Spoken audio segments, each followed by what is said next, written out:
Yeah, you can start, sir. Start. Good afternoon, everybody. So it is a really happy moment for us that New Horizon College of Engineering, Department of Electronics and Communication, and Department of Computer Science and Engineering is organizing a 5 days faculty development program on image and video processing techniques using Python programming. It's a very appropriate topic for the time, because image and video processing combined with the techniques and the Python program is very appropriate. And we have about 61 participants who have registered for this program. And we have the best of the best speaker, Mr. Ganesh Attarde, who is the founder of GB Solutions, Software Tronic Solutions. And then he is now presently in Maharashtra, Nasik. He has guided more than 15 UG projects and 4 PG projects. He has worked on different academic projects on Java, MATLAB, embedded IoT and 3D printers. And he has also worked on various IoT projects in which ThinkSpeak platforms and ESP8266 were used along with Raspberry Pi. And taken value-added programs on C programming, smart embedded devices for students. So we have such a very rich profile speaker who will be sharing his experience for the next 5 days. And he has also got his postgraduate diploma wireless and mobile computing D+ from the Center for Development of Advanced Computing, CDAC. So I think this next 5 days is going to be definitely very informative for all the participants who have registered for this particular online 5 days FDP.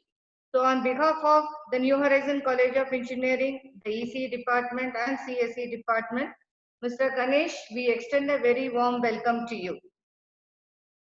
Yes, thank you, ma'am. Yeah, over to you now for the proceedings. I would like Sanjeev to share a few words.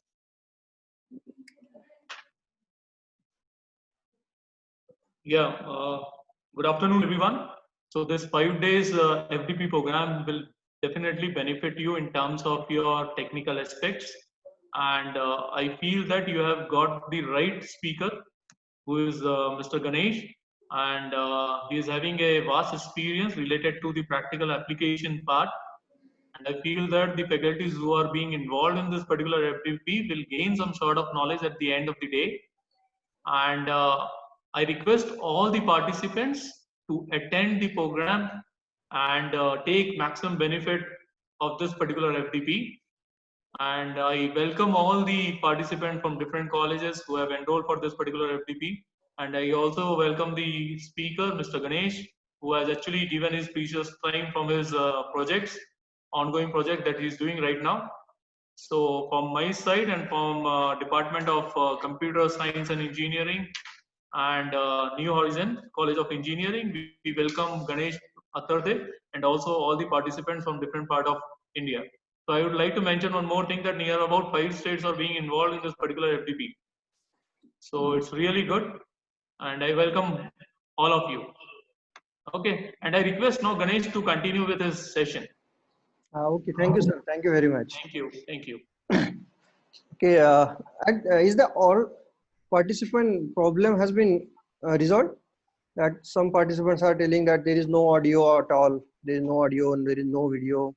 Not resolved. Okay. So actually, what is the problem? Actually, audio. If you talk about the audio, then if you're connecting using the smartphone, then you should give you should click on the connect using or the call using internet. Or if you are connecting using the laptop, then you should click on the connect using the device. Okay, so meanwhile you can search on the internet, then what is the main problem? These are all the technical problems that you are facing. So I think you have to resolve. Okay, so we'll start. So I'm just sharing my PPTs.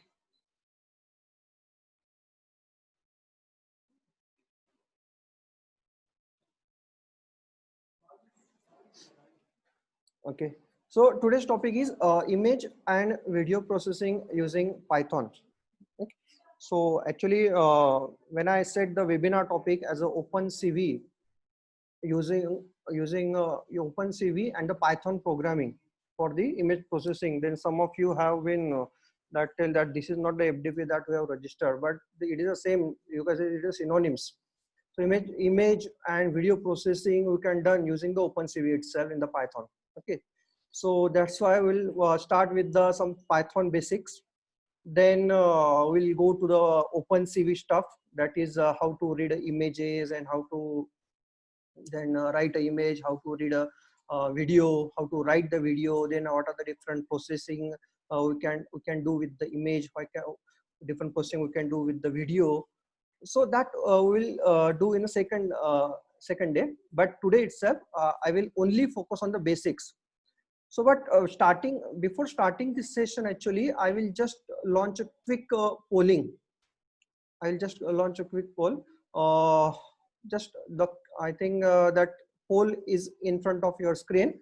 You can poll how much knowledge you have about the Python.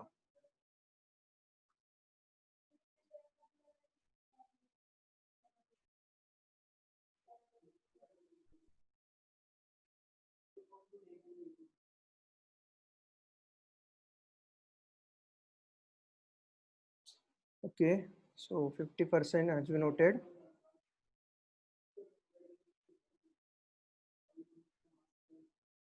Okay, one is no voice.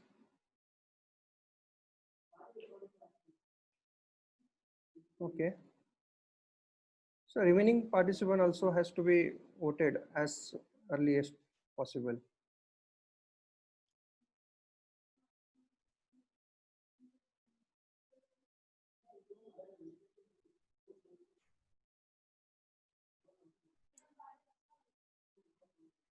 Okay, so I will ending the poll.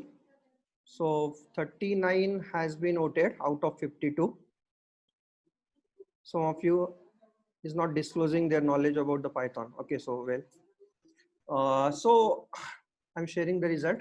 So here the 22, that is 58% are the beginners, 39% are the medium level, and the 2 are the novice. Okay, so no problem. So Python is a very easy language to learn. If you know only the basics of C language, then you can easily learn your Python in a single day itself. Okay, so it is a very easy language because when you want to if you know the C language and if you want to learn the new language, then just you have to learn only the syntaxes. The basic things remains the same. Okay, so we'll start with the some of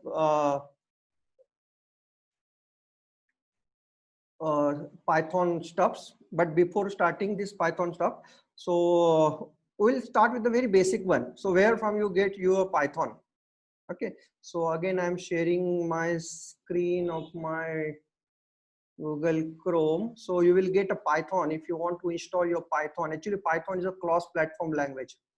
Okay, so cross-platform language means once you design or once you develop your program, the same program you can run in Mac OS, you can run on your Linux. The same program is you can run on a Windows itself. So it is a cross-platform language actually. And when to download your Python, just you need to go to the Google and just type Python downloads. Okay, so where the first link will be appear, and after that, depending on your operating, so actually I'm using the Mac operating system, so that's why. So it will automatically detect what operating system you are using, and then it will show that tab, but one button, that is download. And what is the latest version? The latest version you can download. The previous version also you can download. So here the at below you can have the different previous versions. So here release that you can have the start with the 2.7, 3.5, 3.5. We need the previous version if you have your project in a somewhat version legacy. Suppose you have developed for your company, you have developed your project with the version 3.7.6, then might for giving the updates in your software, you should use the same version. So that's why the previous version is also available for downloading. But for learning purpose, actually we are downloading the latest version. I'm downloading here. download Python 3.8.3. So for Mac OS, actually, the PKG file will be downloaded. Okay, and for Windows, you will have the file as a, I think, exe. Okay, so here I have already downloaded that PKG file. So just I'm installing. So here I'm doing all the stuff live, in a live itself. I'm installing that Python itself in a live manner. So I'm going to the Finder here. Okay, so here my PKG file is there. I already downloaded that file. Just you need to double click on it. So when you are double click on it, actually this window will be appear. Yeah, this is installer window. Just it is a very simple installation. Just you should click on the continue and then some license. You just have to read it, this license, and then after that just click on the continue, and he's saying that you must agree the terms and condition. Yeah, I'm agree. And then after that select the disk where you want to install. Yeah, I'm installing the disk in my hard disk. Yeah, and then after that I am click on the install button. Okay, so when I'm clicking on the install button, it will ask for the password. Yeah, I'm entering my password. Okay, so now it is being installing. So it requires actually hardly it require 1 or 2 minutes for installation. Very simple installation. When you actually you can get the Python from the command line itself also. Okay, if you're opening a terminal, you can get the Python from the command line. But when you are installing a Python from the command line, it doesn't come with the idle. Okay, now what is the idle? Idle is the, you can say that it is the idle is the software IDLE. Okay, I'm pronouncing as idle. Okay, the idle is the software where you can type your program. It is just like your IDE, integrated development environment. Okay, so and it is a very basic IDE, just like your notepad. Just you need to create a new file. You just have to type your program and just run. For running, there is again some commands is there for running. And then you will get that command window. On the command window, you will get output. Okay, so here I'm installing that particular software, Python software. The latest version I'm installing 3.8. Just I'm waiting to just finish this installation.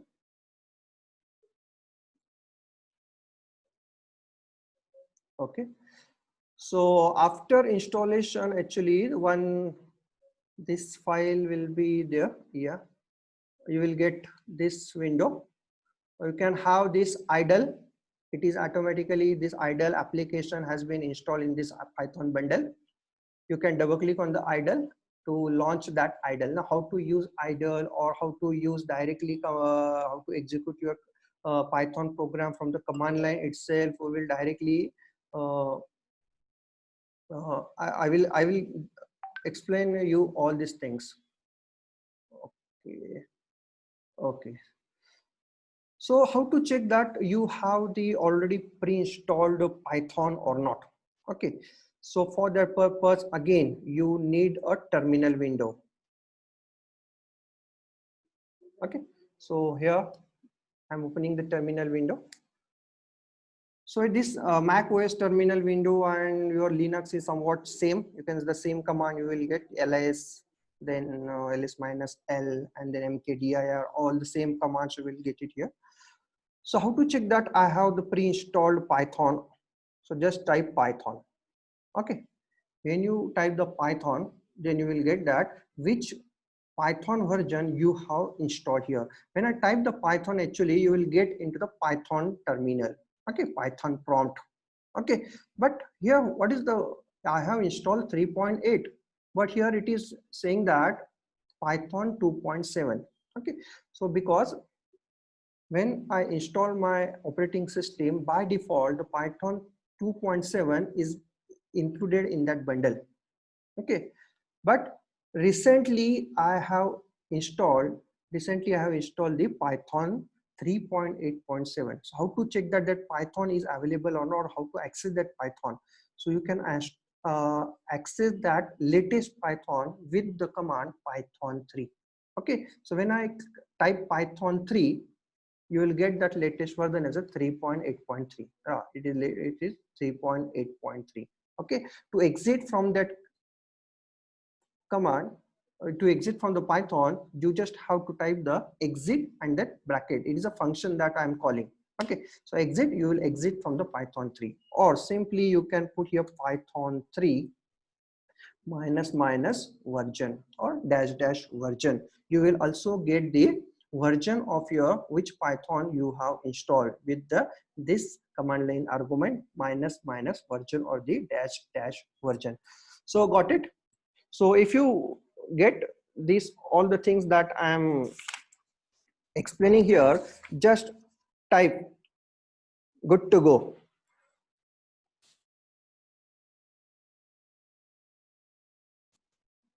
Just type good to go if you are with me.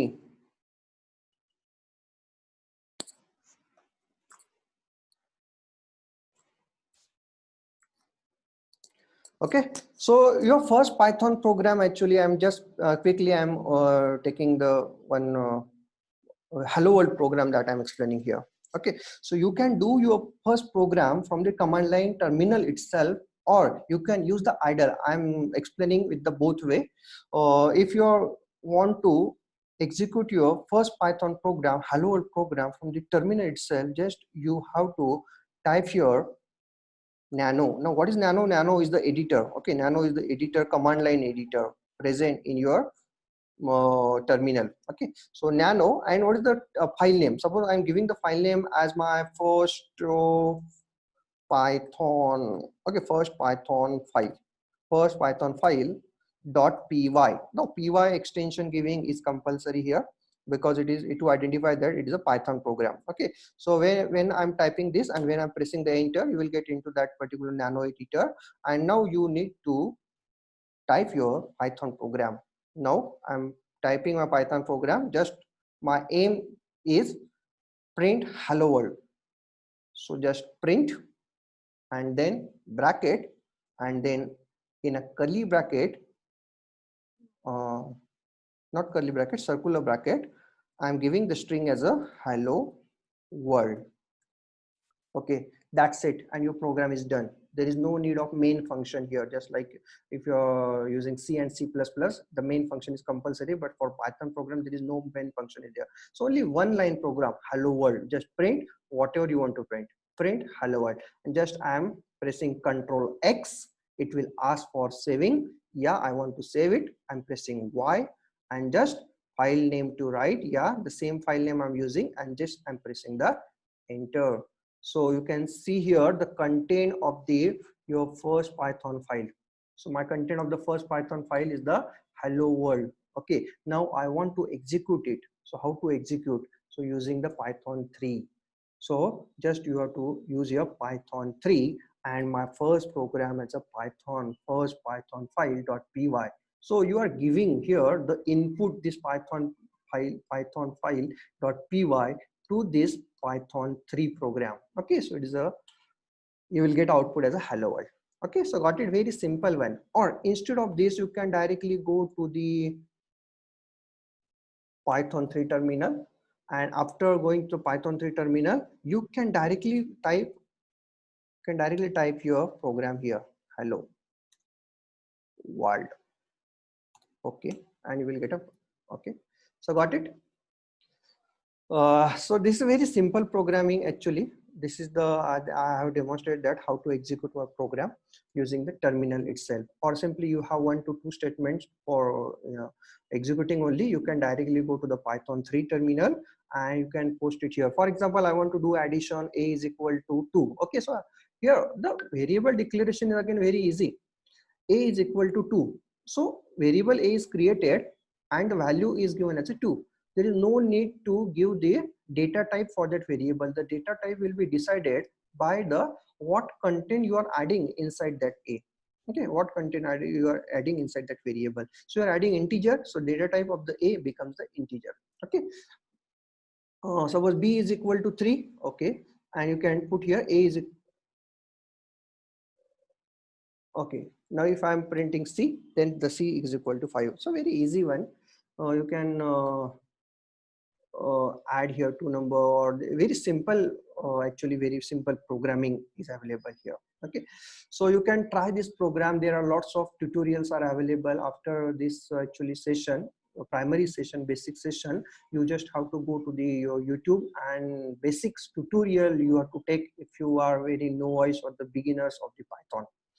Okay, so I'm exiting from this terminal itself. Now quickly I am again demonstrating you how to use the idle. How to use idle.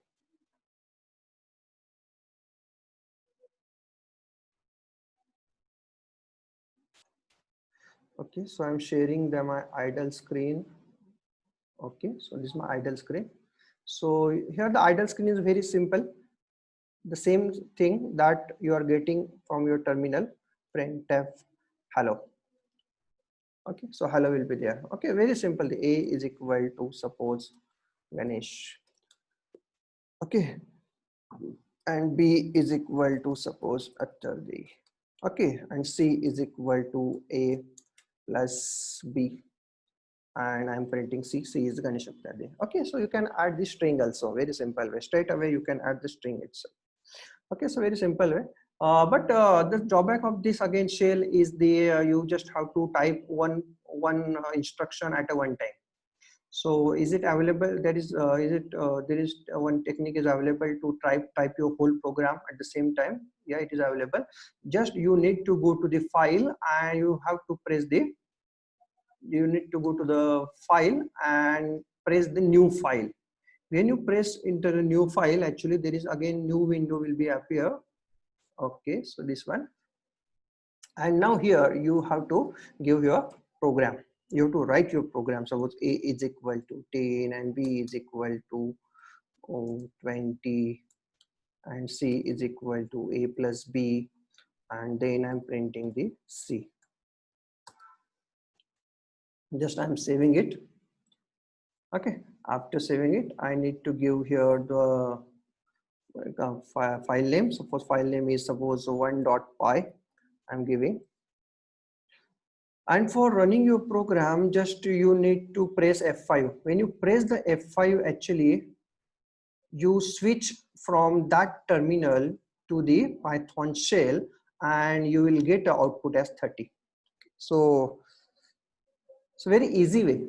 A very easy way. You just have to write your program in your idle and just you have to again run it, and again you will get the output in your shell window of your idle. Shell window of your idle. So got it? So very simple technique.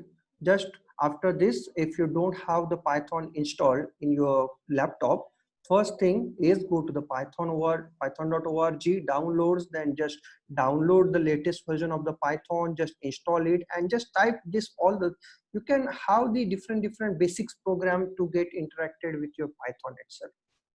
Okay, so this is all about the basics of the Python. So we'll move towards the next part, and that is the OpenCV. Now what is OpenCV and why we are learning here the OpenCV and what is the need of it? OpenCV, the long form OpenCV is the Open Computer Vision. Okay, open source computer vision. Now what is OpenCV? OpenCV is an image processing library. Actually it is firstly created in your C and C++. It is created in C++ actually. Its source code is freely available on GitHub. So OpenCV is an image processing library created by Intel. Okay, so first it is created by the Intel. Then later it is supported by Willow Garage, and then now it is maintained by the ITSYS. Okay, so its version is maintained by the ITSYS currently. You can access this OpenCV in the Python. Before Python implementation, if you want to use the OpenCV, there is only one language, that is C++. Okay, from C++, you can do the image processing. Okay, so because there is a competitor of the MATLAB actually. So it is available on Mac, Windows as well as the Linux. So it is a cross-platform library.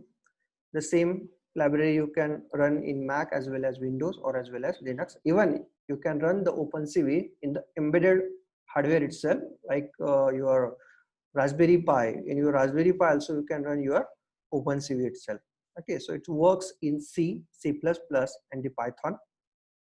It's open source and free, and it is very easy to use and install. How it is easy to use and install, so we'll see in today's session. Okay, so before again taking the next, I want to share again one more poll. So out of that 58 candidates, I want to know your knowledge about the OpenCV.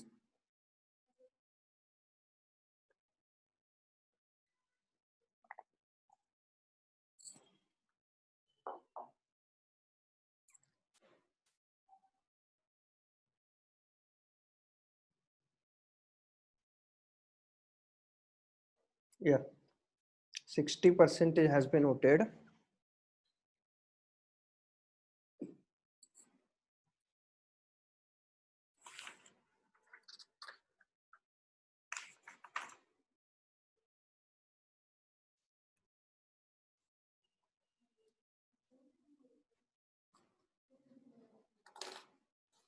Okay.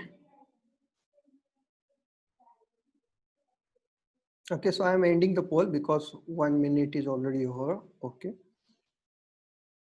So 39 has been noted and 18 are the novice.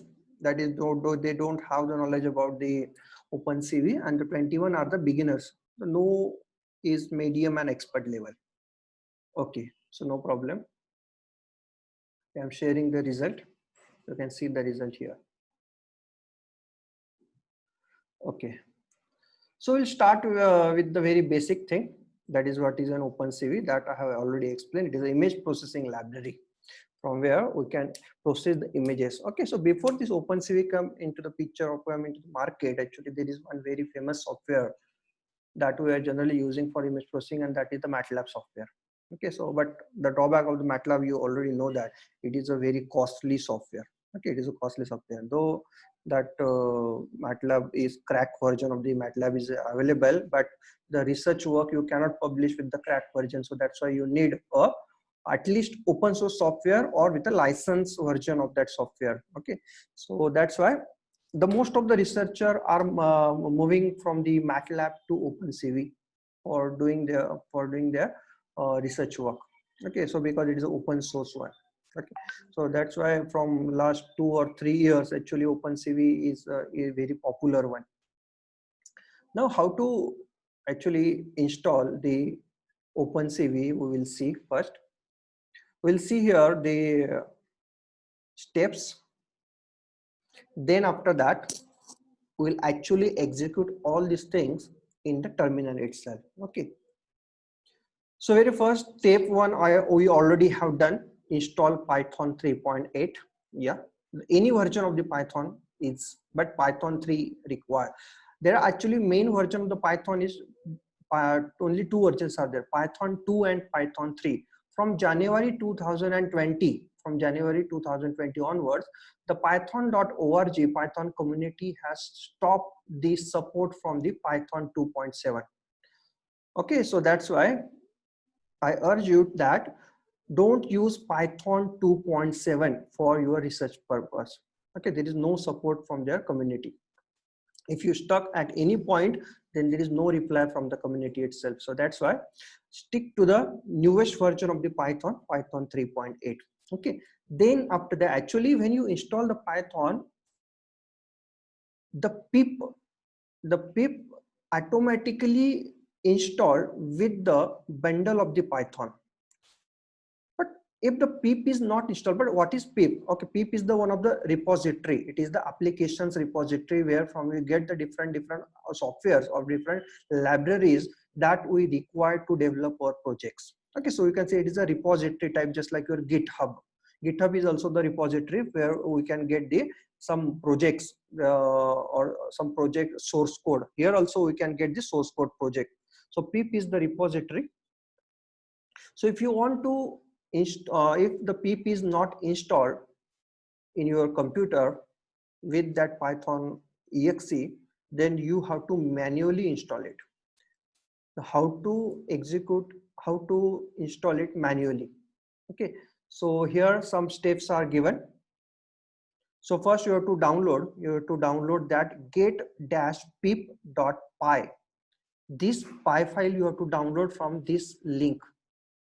The link I'm sharing here in the chat window, I'm sharing that link. You have to type, you have to download this pip file first, get-pip file, and then after that you have to execute that pip, you have to execute that get-pip.py file from the terminal. So how to execute, you know that python 3 space and then that get-pip.py file, then you will have your terminal have the pip installed.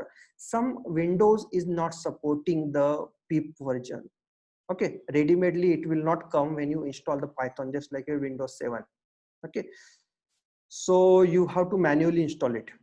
Okay, so this is the terminal. I will just again switch from this slide to the terminal itself, and I'm checking that which pip version I'm using. So to get the pip version, just I'm using pip. Okay, so first I'm using pip --version. Okay, so there are two types of pip available in my computer. The PIP, only PIP. Pip is related to the Python 2.7. If you want to get the software or the libraries which is used for Python 2.7, you have to use the repository name as only pip, PIP. And if you want the library that you want to execute with the Python 3, then you have to use the pip3. So the version that I'm using, the pip3, is the, I think, pip 20. Okay, so pip, okay, so 20 dash version.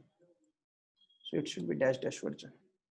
Okay, so pip 20.1.1, and it supports the Python 3.8. Okay, it supports the Python 3. So latest version actually I have already, because I have installed that Python from that package file. So it is being already been installed, and if it is not installed, then that steps that I have explained earlier in the slide, that you have to you have to get that py file, get-pip.py file.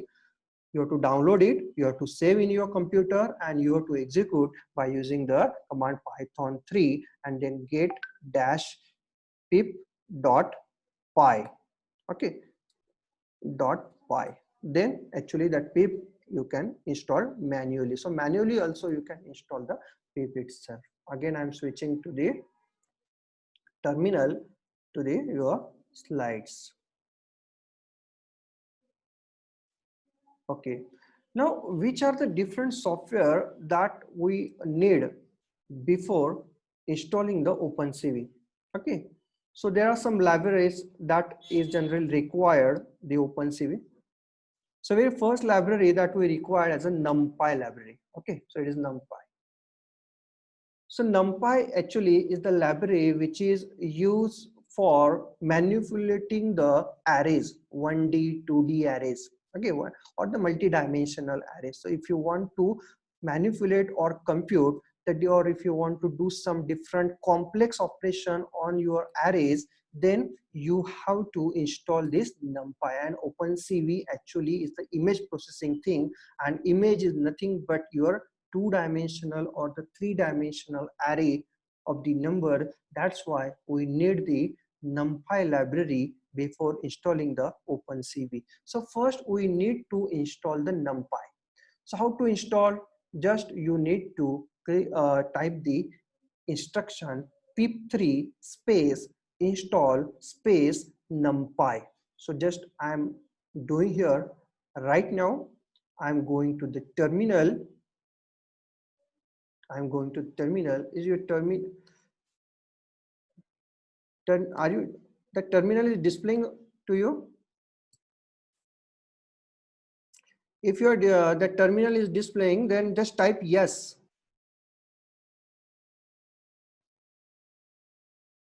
Okay. So what is the command the command to install the NumPy is the, you can install with the sudo permission, that is your root permission, super user permission. Okay, or without also you can also install, but I prefer to install with the sudo permission. Okay, so suppose sudo and then pip3 and the command is installed, and then after that which library I want to install? NumPy library. So it requires password. I'm entering my password. After entering the password, it should install the NumPy. So it first search that NumPy package. It's first search the NumPy package in the pip repository. If it is available, that particular package is available, then it first download that NumPy package and then it start installing it. If you have already been installed that or package, then the same message it will be shown, that is a requirement already satisfied. It means that I have already the NumPy installed. The second library that we require to install is a pip3 install, and the second library is the matplotlib. Okay, matplotlib, this library we need to install. So same thing I'm doing here. Okay, so matplotlib is not having in my computer, so it is first downloading it. So downloading, actually it takes some time depending on your internet connection. It requires some time. Okay, so my internet connection suddenly get increased. Okay, then after downloading that library, it starts installing. So installing collected packages and successfully install the matplotlib. Okay, so once this message is displayed, you can see that my library has been successfully installed. Okay, the third library that we require to install as a SciPy. What is this SciPy? I will explain when we start the SciPy operations. So same thing, the SciPy, my computer is not having the SciPy installed. So now I'm downloading that SciPy. And the same thing, that your matplotlib has been installed, first it downloaded, then your SciPy get installed. So after installing the SciPy,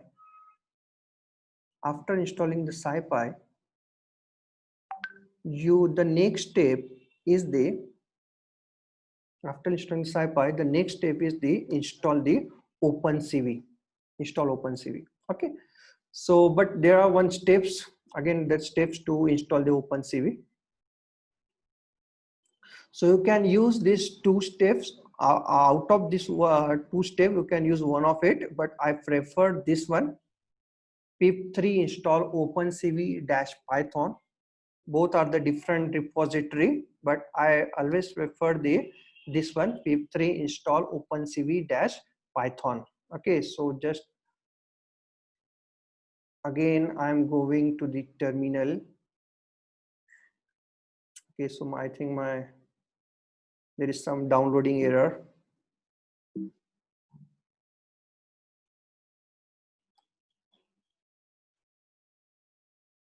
Connection timeout error, HTTP connection pulse. So it means that there is an internet connection has been disconnected.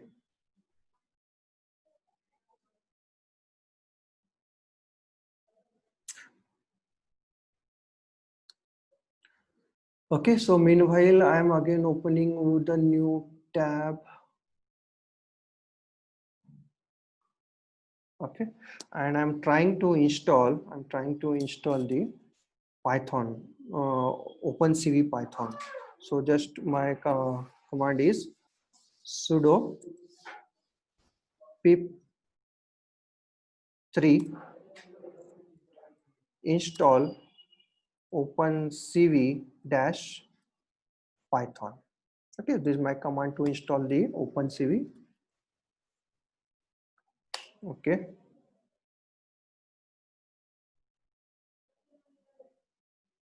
Okay, so it is already been satisfied. So it means that I have already that OpenCV Python has been installed in my computer.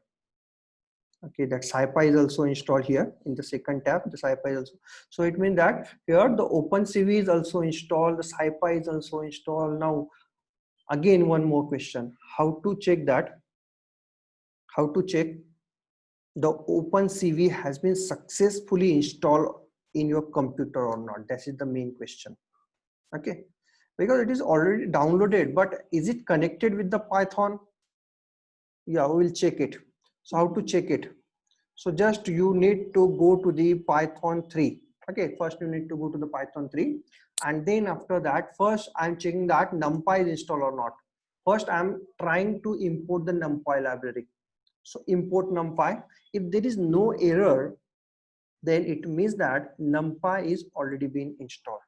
If I'm importing the matplotlib, and if there is no error, it means that matplotlib is again, it is successfully installed. If I am importing SciPy, there is no error. Again, the SciPy has been successfully installed. And again, I want to check that the OpenCV has been installed or not. Just you need to just type import CV2. When you type import CV2 here, and when you press enter, if there is error, it means that there is a error in your installation. You have to again reinitiate the installation. If there is no error, then you can see here my OpenCV is successfully installed. Now how to check that which version of the OpenCV has been you have installed? So to check it, the version, just you have to type cv2 dot underscore underscore version underscore underscore. So two underscore you have to give cv2 dot underscore underscore version, and again underscore underscore. So here the latest version of the OpenCV has been already been installed in my computer, 4.2.0. Okay. So this is the technique to check that you have pre-installed or your installation has been successful or not for the OpenCV. Just I'm exiting from my Python terminal. Okay, so got it.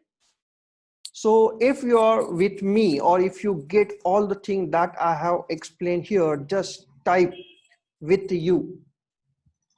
Just type with you in your chat box.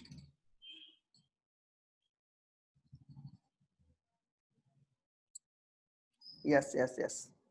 I'm getting the responses with you.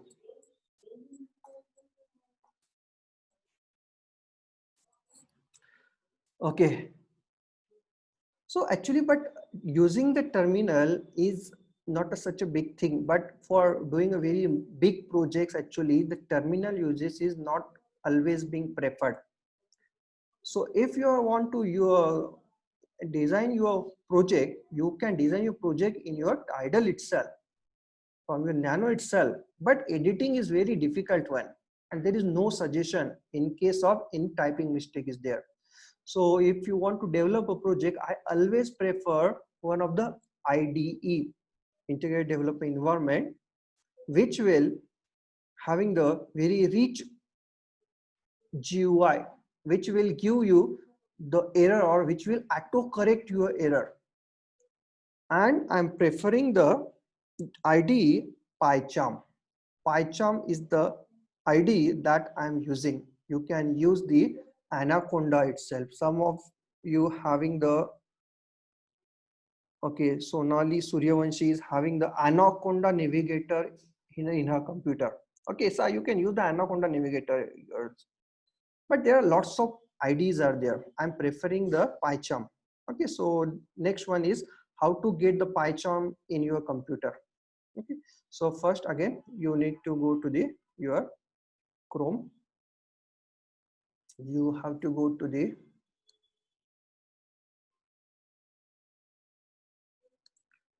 just type google.com and in PyCharm, just search for the PyCharm download for PyCharm download. Okay, so my operating system is Mac, so that's I'm including a Mac.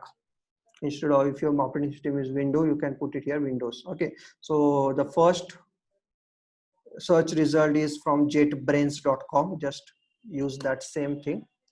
Download PyCharm. Click on the download PyCharm. Now there are two versions of the PyCharm available. First version is the professional and the second version is the community version. First version is the professional, second version is the community version. The professional version you will not get it free of cost, but community version you can get it as a free of cost. So you can hear it is a free trial is available. Free trial for 15 days or 1 month is available, but after free trial actually you have to purchase it. But for Python development, only pure Python development, I am prefer to download this open source software, that is community software, and you just have to click on the download button. When you click on the download button, your downloading starts. Okay, your downloading starts. In my computer, actually DMG file, I think it should be downloaded. DMG file, yeah, it is a DMG file has been. I already has been downloaded that file because it is a very big file. So I don't want to waste my time. So that DMG file has been downloaded. Just I need to show you its installation. Okay, so again I'm sharing my Finder window and I'm going to my downloads and the OpenCV, and here the PyCharm community.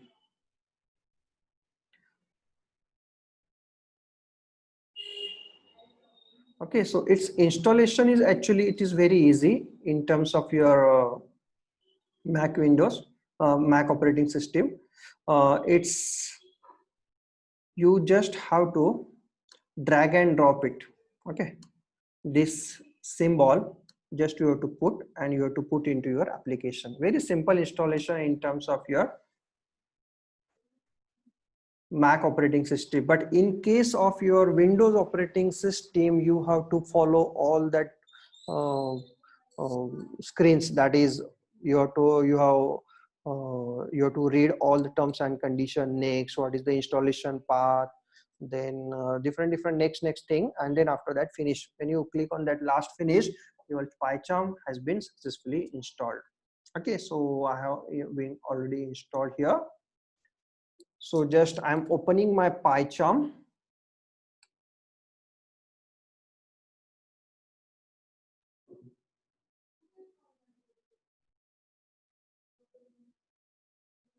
Yeah, PyCharm is opening.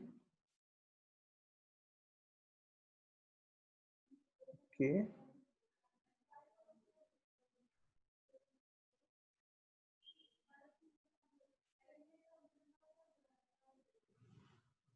Okay, I'm sharing my PyCharm here. Okay, so where is my PyCharm? 1 minute, please. Okay, so it is opening. Now it is, I'm going into the PyCharm. Okay. So here, when you open the PyCharm, actually, you will get this type of the window. In case of the Windows operating system, will get different type, but the same operations, the same links is available. That is, one link is for create new project, one link is for open. Okay, so I want to create a new project, so just I am click on the new project. When I'm clicking on the new project, it will ask to store what is the name of your project and what is the location of your project. So I'm giving my location as a /user/Ganesh/PyCharm projects, and my first project, first image project, first image project. Okay, and then you don't have to click anywhere, just you have to create, you have to click on the create. So first you have to create a project. Okay, 1 minute.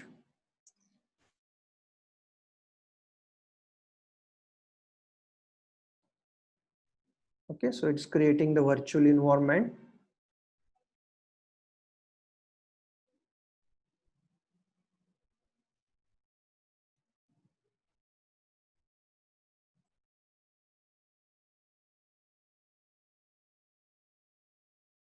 Okay, so it requires some time.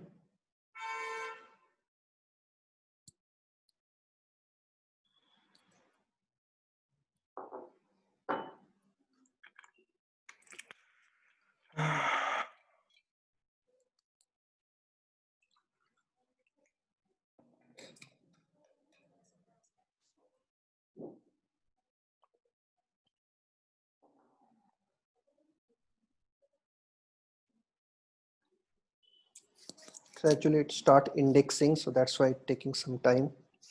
Okay, so after creating that project, actually you just need to do some settings if you want to install your OpenCV inside the PyCharm. Actually it doesn't mean that actually if you are installing your OpenCV in the terminal itself, it doesn't directly come into your PyCharm. You have to install the OpenCV in the PyCharm itself, because it is creating its own virtual environment. Every project is having its own virtual environment. So for every project you have to download its libraries. Okay, external libraries, you have to include all the libraries. So how to include the libraries, we will see here.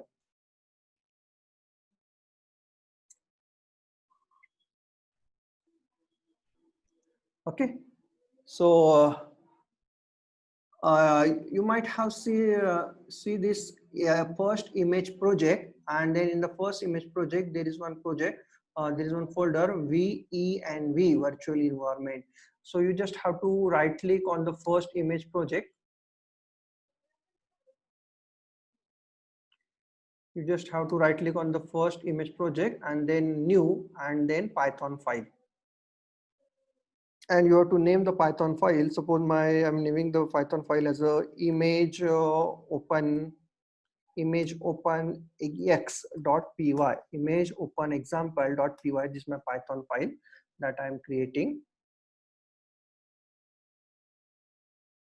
So here one file is being already created here. Okay, so here py file, and now you have to import here, you try to import the CV2. When you're trying to import the CV2, you can see here there is one error. Okay, you can see here there is one error. Let's see, below this CV2 there is red line is there, and the one message is there, no module name as a CV2. So how to remove this problem, how to remove this error? So for that purpose you have to go to the settings of your project. You have to go to the settings of your project. So that setting page, are you able to see that setting page?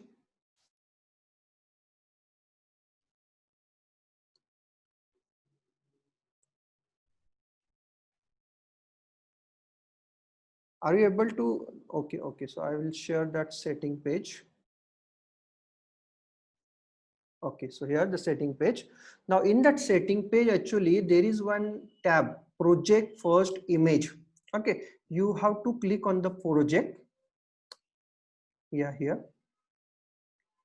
And in the project itself, okay,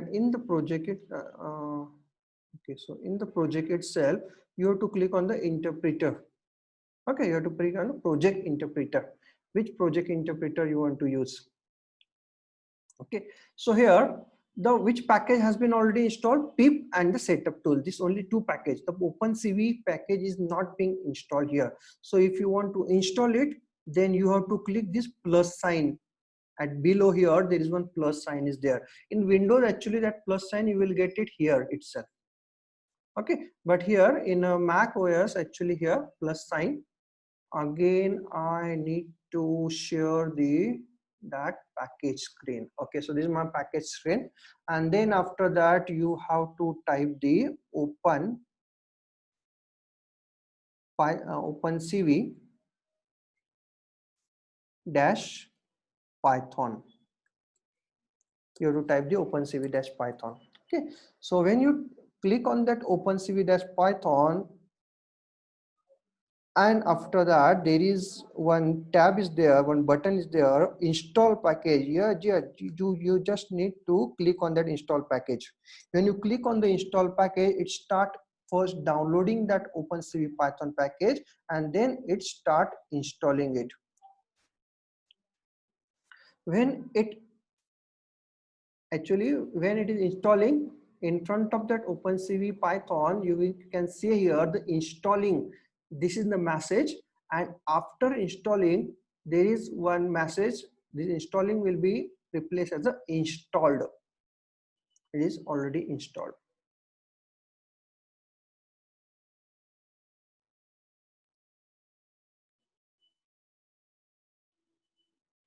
So again, it requires only 1 minute to install, depending on again your internet speed. You just have to note down all these things in your notebook, because after this session actually you have to try it yourself, and on the second day itself you just have to do all the practices with me. Okay, if possible, try to connect from your laptop itself, and then whatever I'm doing here, you have to do with me itself. So this is, you can say, that is your homework that I'm explaining today. All these stuffs that I'm doing here, you have to complete today itself, and then when you come back, you can have all the pre-installed softwares with you, and after installation you can do your programming. You can start your programming.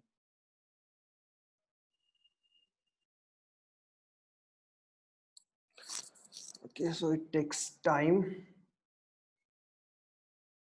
Okay, so I will leave it here. Okay, so it is installed. Okay.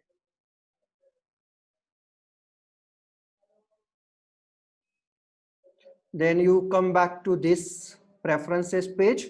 You need to click on the OK. You can see here, when you install the OpenCV Python, the NumPy is ready-madely available with the OpenCV Python, because it is a prerequisite of the OpenCV Python. NumPy is required. So if you are installing OpenCV Python, it's dependency that NumPy should be installed. So automatically you are not telling that NumPy is installed, but it is ready-madely, it is automatically being installed. So with the OpenCV NumPy, you can install here Matplotlib and your SciPy. Matplotlib is for the actually displaying the different charts and the graphs. Okay, it is actually used for the your graph purpose. Okay, to show your graph. Okay, so I am moving towards the my presentation. Okay, so the next step that we have done as install PyCharm.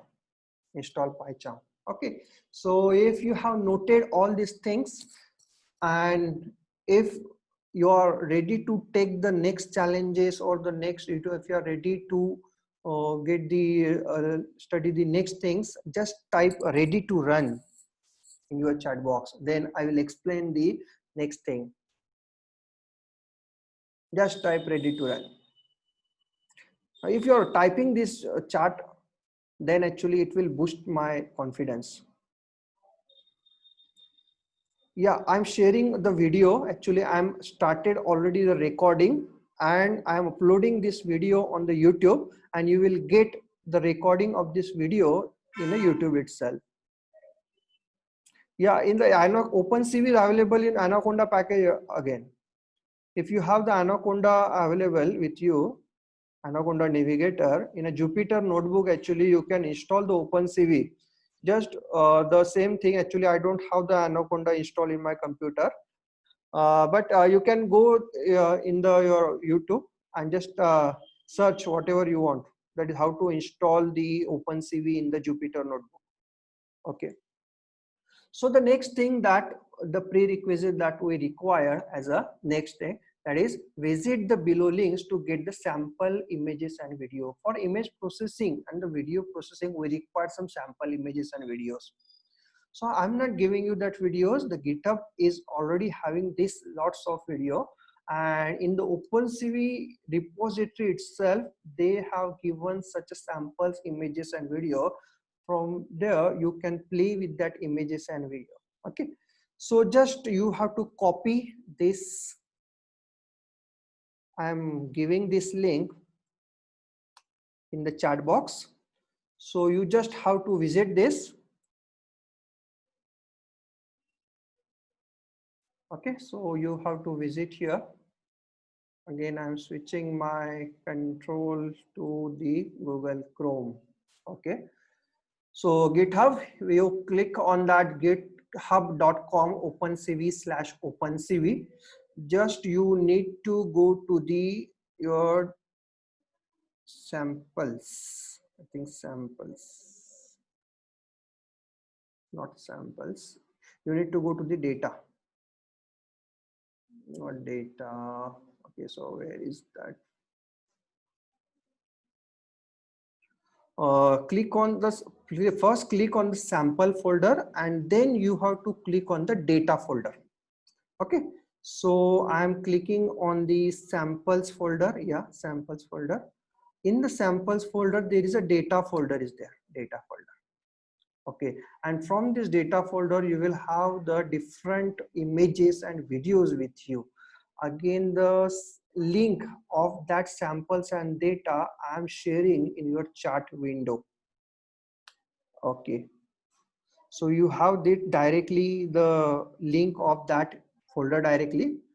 Now what you want to do, you have to download these files. You have to download this all the 4 files. So how to download it? You can go here. You can go to the, you can download one by one itself. Okay, you can download the here one by one. Here, suppose I want the images of Lena. Okay, lena.jpg. So just I'm clicking the lena.jpg and you can have the download. Okay, you can have the download.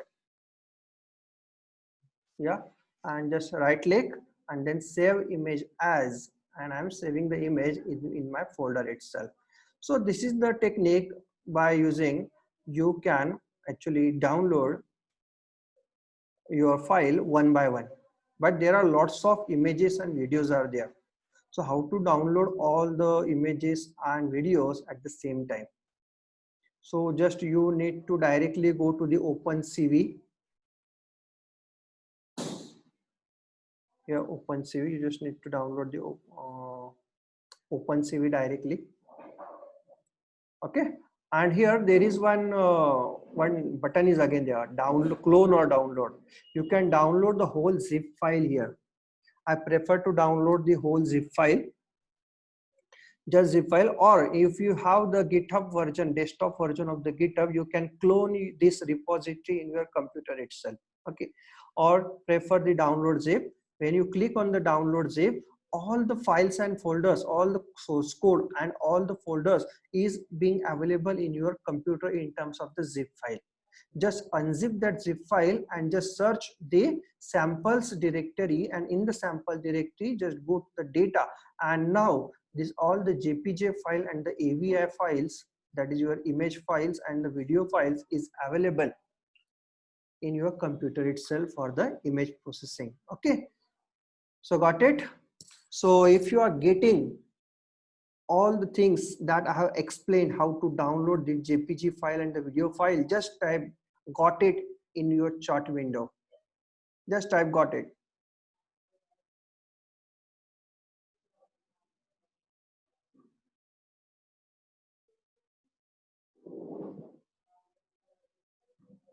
Okay, or in terms of any queries, or if you are not understood, then you can post it here itself.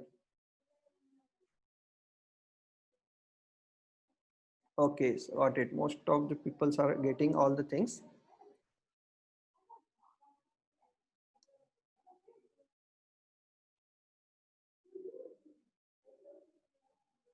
Okay, so I'm stopping sharing this my screen, and I'm again go back to my PPT. Okay, so this PPT I'm sharing with you at the end of this day.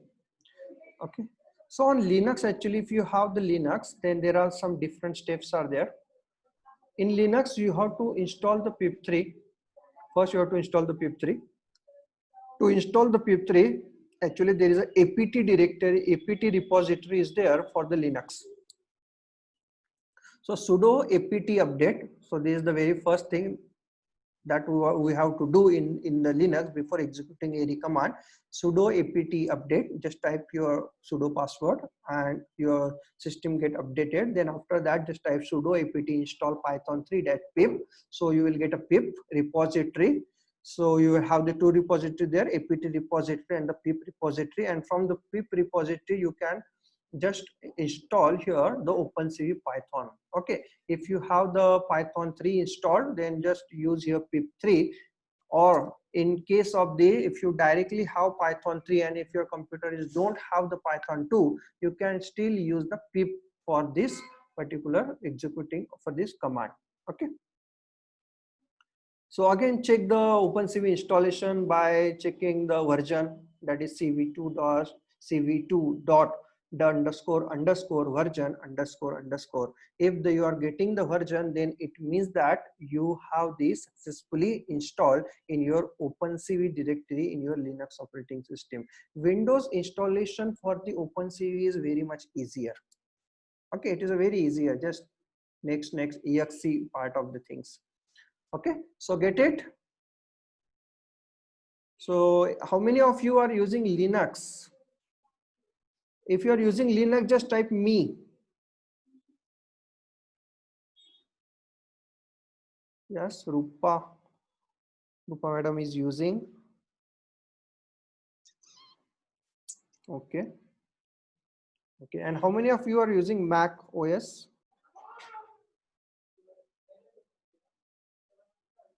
How many of you are using MacBook? No one? Okay, so remaining are using Windows. Okay, so good one.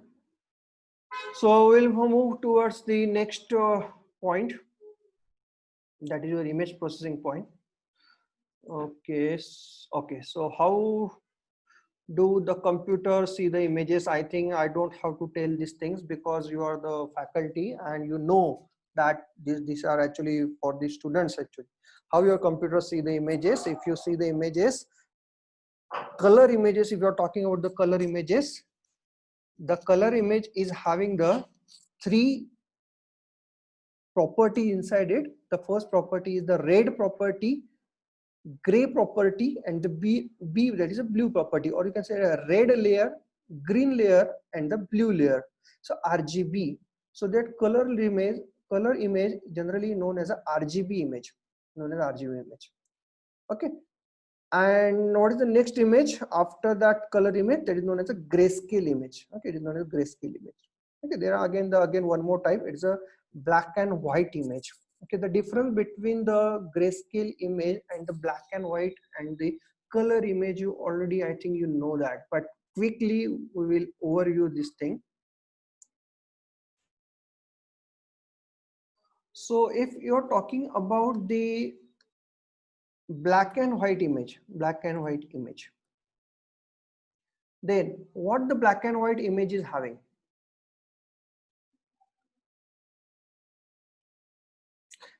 To store your image in terms of the black and white image, actually image is nothing but the number of pixels. You are storing the pixels. So in a black and white image, 1 pixel is made with the combination of the either 0 or either 1. So it means that the pixel is having its value, either it is 0, either it is 1. So it is the pixel value.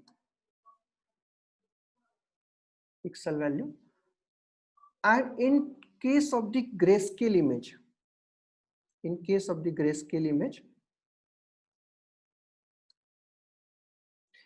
what is the possible value of the pixel in terms of the grayscale image? Can you tell me in the chat box? Just type. What is the possible value of the pixel in terms of the grayscale image? Yeah, it is 0 to 255. Okay, it is 0 because it is 8-bit pixel. Okay, in 8-bit pixel actually you can have the range, minimum range is 0, maximum range is 255. And what in terms of the color,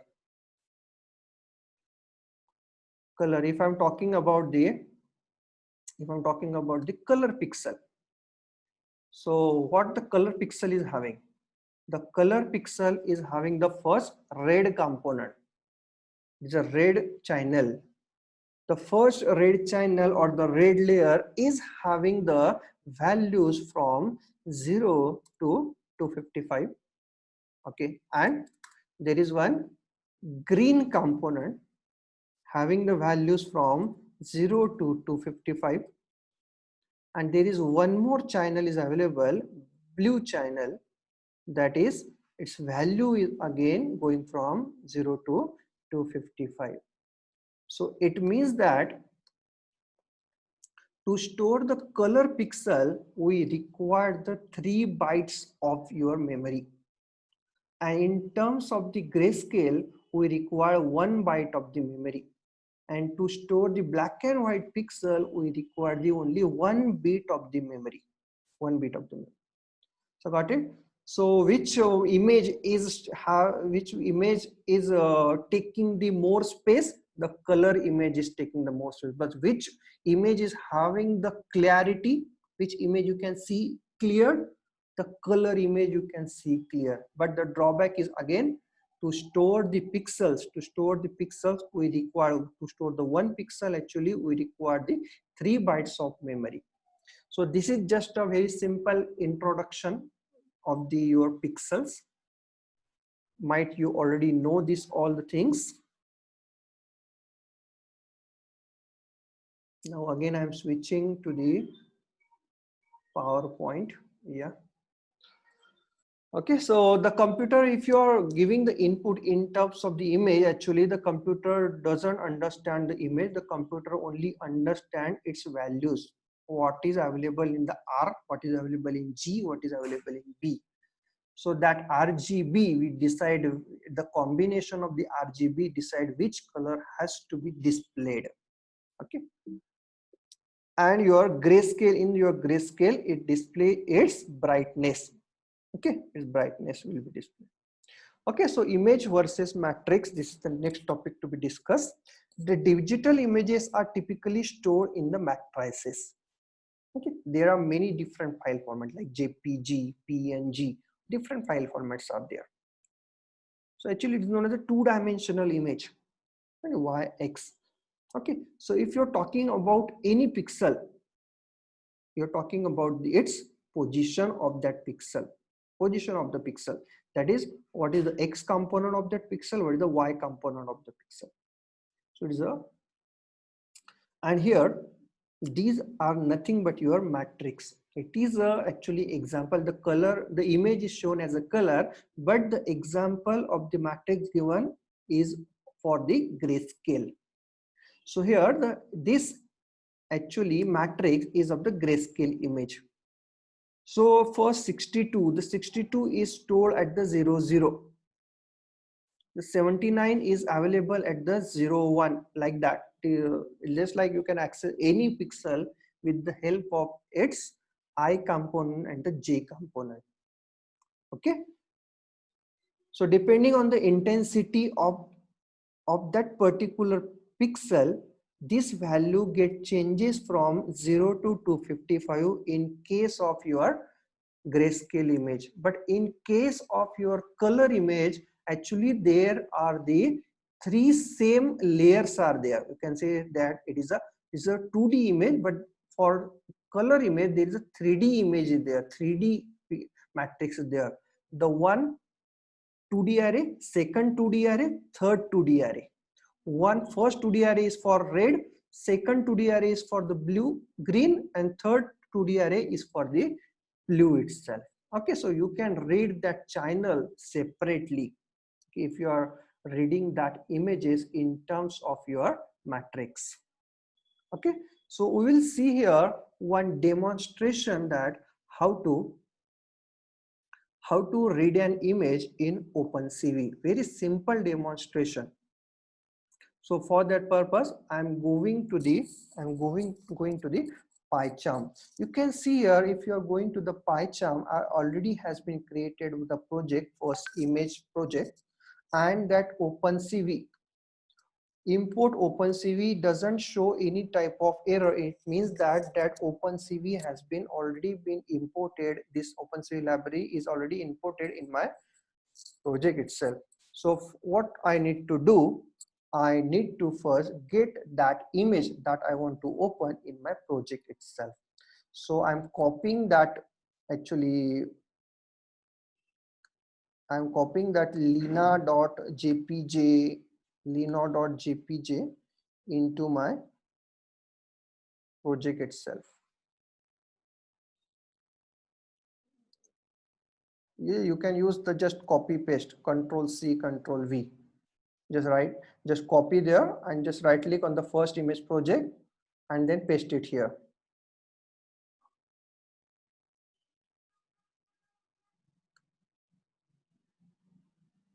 I'm using drag and drop actually. Copy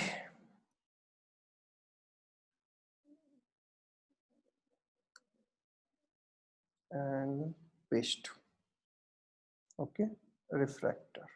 Okay, so here you can see here the lena.jpg, this image is available in my computer here. Okay, in my project itself. Okay, because you know that here if that image is not available in my project, then I have to give there the absolute path. The whole path I have to give from the root directory itself. Okay, so here I have imported the CV2.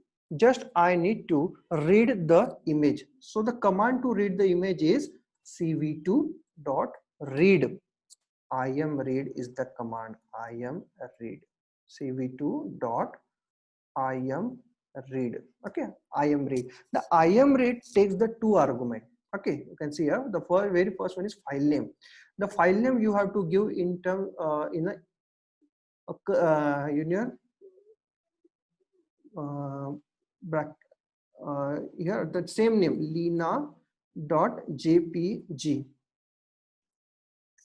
Okay, so here as a string you have to give here lena.jpg, the same thing, lena.jpg, and then after that flags. The flag you have to give here. The flag, now what is this flag? We will see. The flag represent in what mode you have to read this image. What mode? You have to read this image in a grayscale. You have to read this image in a color image itself. Okay, so and there is one, actually flags are there. You can see that flags in the, okay, this is not the flags. Okay, so these are okay. The flags I'm mentioning on my actually PowerPoints. Okay, so these are the flags. The very first flag is the cv2.d imread underscore color, or instead of this, instead of typing this whole thing, you can just put it 1. Okay, 1 means you are opening this image in a color mode. The second one is 0 represent you are opening this image in grayscale mode. -1 means as it is, the whatever the image is there, you have to read it as it is, but with the help of the alpha channel. Actually alpha channel is nothing but your one more layer is added, that is known as a transparency layer. If you are opening in terms of the grayscale mode, then there is only one layer, one 2D matrix is available for your image. Okay, if you are opening in terms of the color, then there are the 3 2D matrices are available. 3 2D matrix, 1 2D matrix for red, second for green, third for the blue. And if you are opening with the -1 flag, then there are the 4 2D matrices are available, R, G, B, and the last one is the alpha channel. Alpha channel represent the your transparency of your individual pixel. So again, I'm going to the pie chart. So 0, I'm trying with the 0 first. I am read. So just I have done my program. Just I am running my program and see here what is the output. Okay, so your program ran and there is no output here.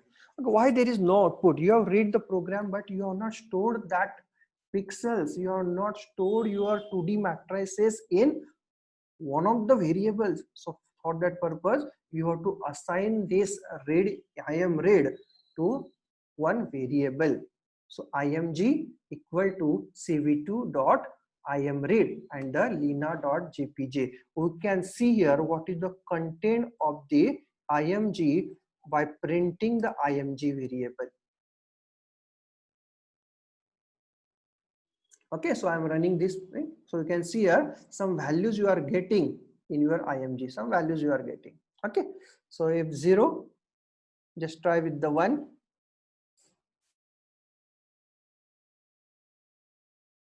So okay, so here different values. 1 means color, 0 means grayscale, and -1 represent the alpha. Okay, so you will not get any actually change when you are only seeing this value. You will get change when you are displaying that image actually. So actually you have imported that JPG file into your Python and you have get one variable. By using that variable, you can play with that image itself. Okay, now next one is you have to show this image. So how to show? So there is one function, ImShow function is there, ImShow. So using the ImShow function, you can show your image. So how to show? So when actually ImShow function is executing, one frame is being open, and in so very first argument is what is the frame name. The frame name you can give any name. So for example, it is a sample image. Sample image is my frame name, and the second argument is the matrix of the image. So my matrix of the image is img. Okay, so just cv2.imshow and just I'm trying to run it. Okay, so actually image is open and suddenly image is open, but you are not able to display it. You are not able to see it. You're not able to see it. So how to see that particular frame? So again, to see the frame, you have to call one blocking call. Okay, and that blocking call is the wait key. That blocking call is the wait key.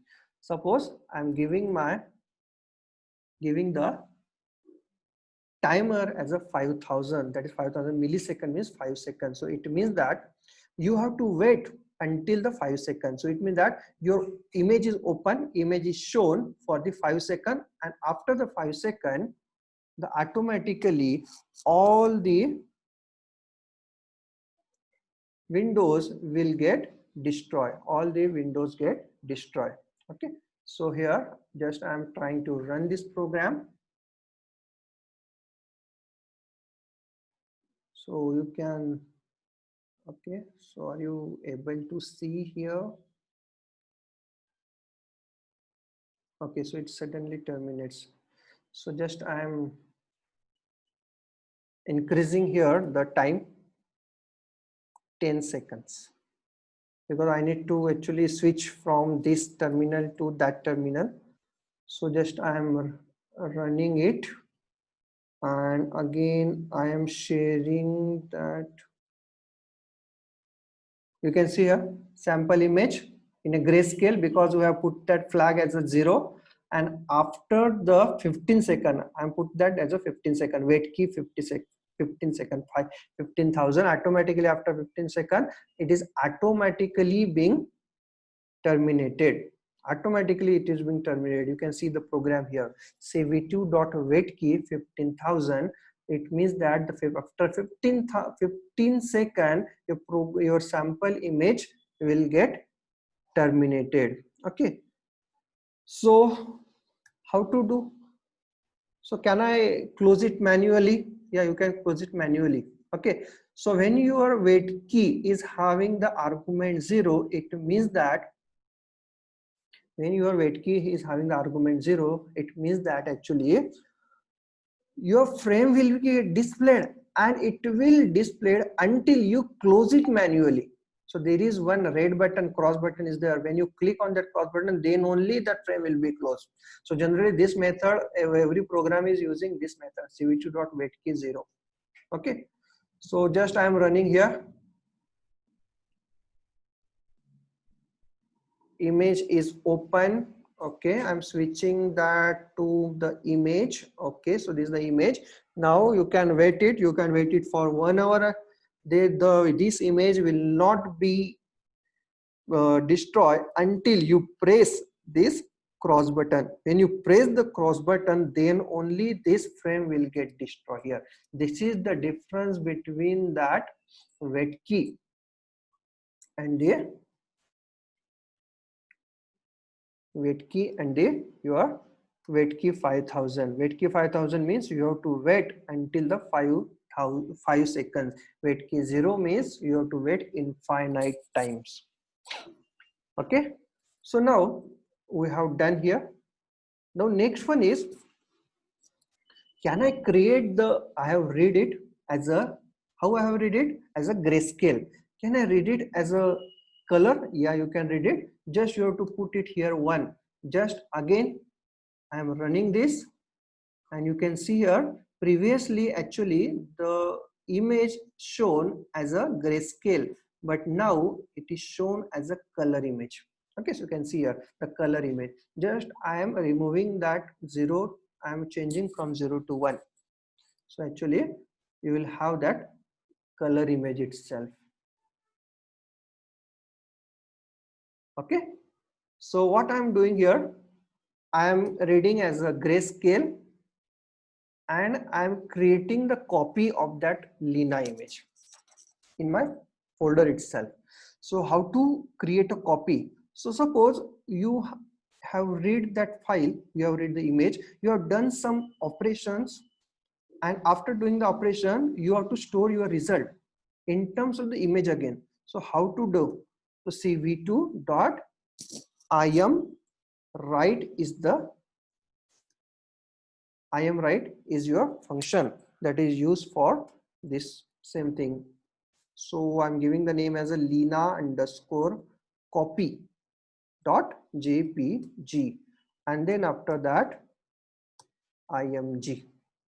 Okay, then after that img. So it means that this img is written in a Lina underscore copy. You can see here only lina.jpg. This is the only one file is available in my current folder of my project. When I'm running this program, actually when I'm running this program, so actually I am switching again to the suppose 5000. So automatically it is closed after 5 seconds. So run.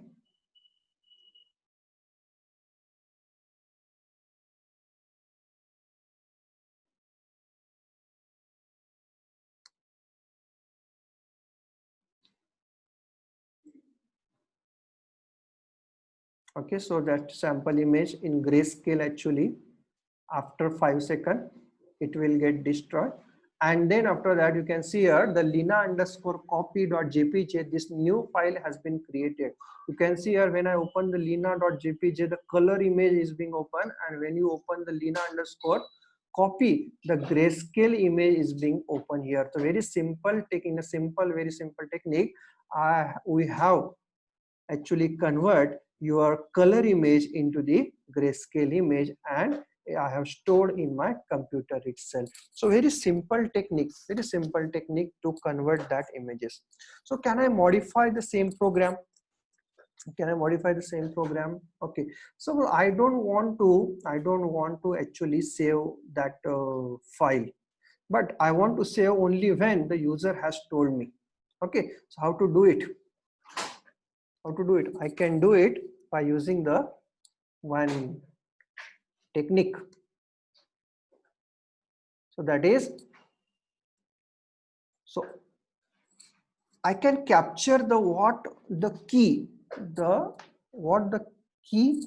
that user has actually typed by using the cv2.waitKey method. So I can capture it by using this method, k is equal to cv2.waitKey.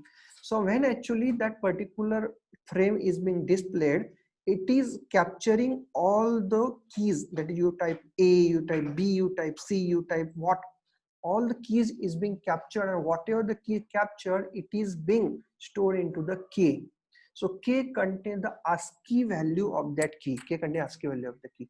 So I can see here, if k equal to, suppose if the user has pressed escape, then you just have to destroy all the windows.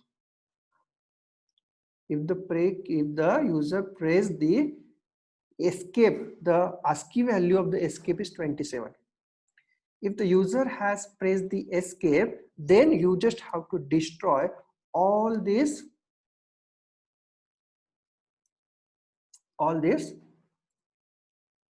frames that you already opened, and then, or if user has entered save means if user has entered the key S, now in Python, actually, to get the ordinal value or the ASCII value of your any character, you have to use the ORD function, so ORDS.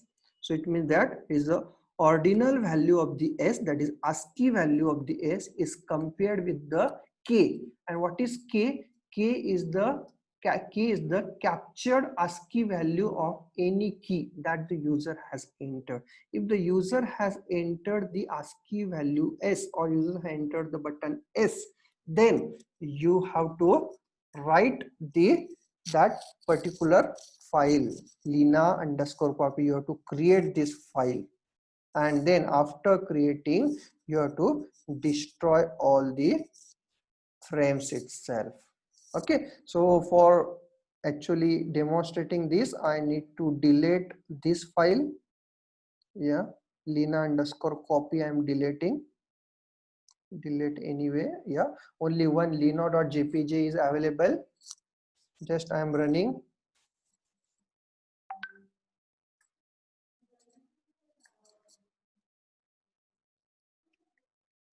Okay, so I'm running this program. So when I'm running this program, actually I have been displayed here one sample.image. You might have seen. Okay, so this is the image that I'm getting, grayscale image. Now it is continuously capturing my keyboard events. Okay, so I'm not doing anything here. If I'm pressing the escape here, actually suddenly this image should be goes off. Okay, it should be goes off. And what happened when you press escape? Only the destroy all windows, and you will not have any copy of the Lina. But if you're pressing S, the Lina copy has been created. Now in this time, in previous time, I have pressed escape. Now in next time, I am pressing the S button. If I am pressing the S button, the new copy, the copy has been created. So I am pressing the S. You can see here the Lina_copy has been created here. You can see here it is the grayscale image. Okay, so in this way you can play with your actually programs. So that is you can see the menu driven program. Enter the what you want to do. You want to save, you have to open, you have to read, you have to show, and continuously you have to capture that keyboard events, and depending on that keyboard events, actually you are deciding what to do. Generally in OpenCV, the Q is the command to close all the window.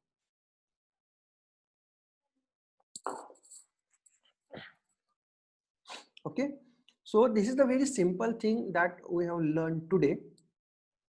Okay, so I will give you one homework that you have to explore, and I will ask you in a tomorrow's session. Actually, I have read the image. Okay, I have read the image. Now your homework is, just note down your homework. You have to find a script. You have to find a script which will read a video, from the hard disk. That is the video actually being stored in your hard disk. You have to read that video. After reading that video, you have to again play that video. You have to play the video. Okay. So same thing we have done with the image.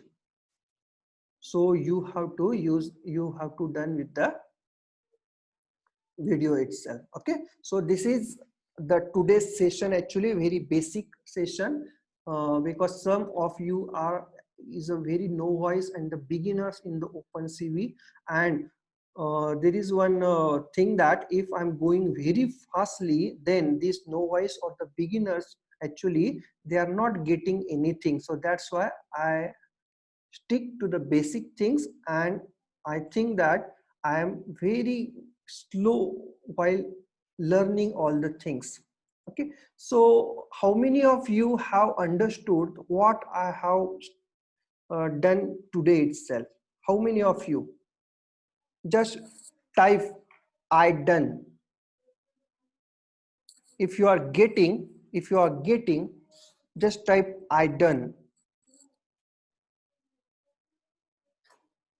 And how many of you are doing the homework that I have assigned today itself?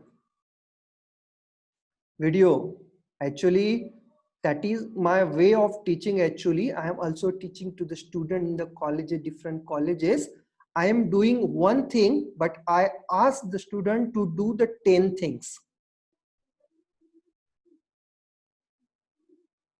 I am reading only one image here, but your task is to read the different frames. That video is nothing but the image itself.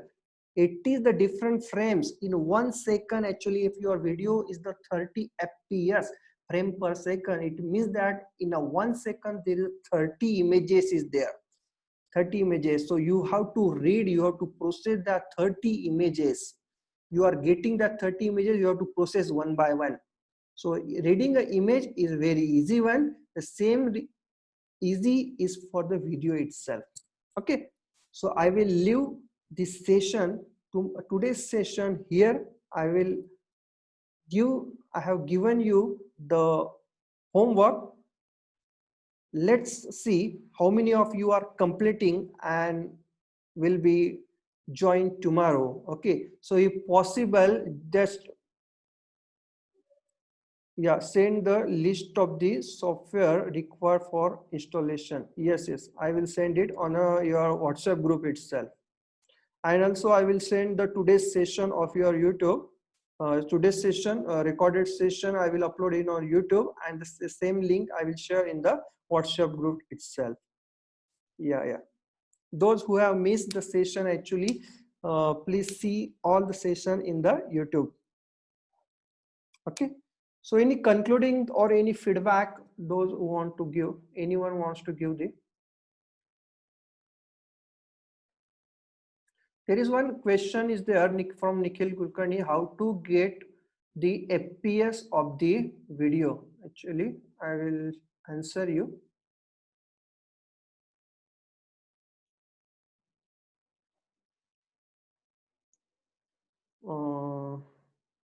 Okay, Chrome.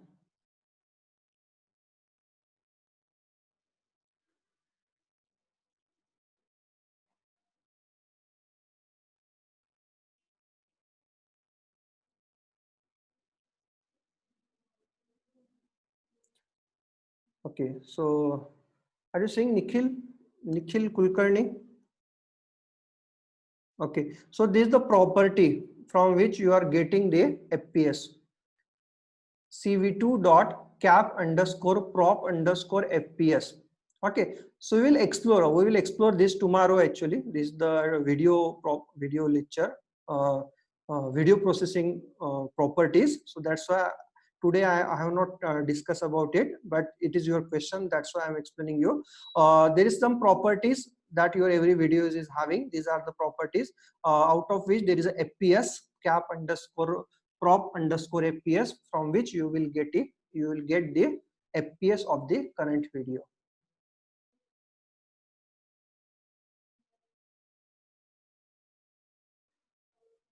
Okay. So any concluding part, Prithviraj sir?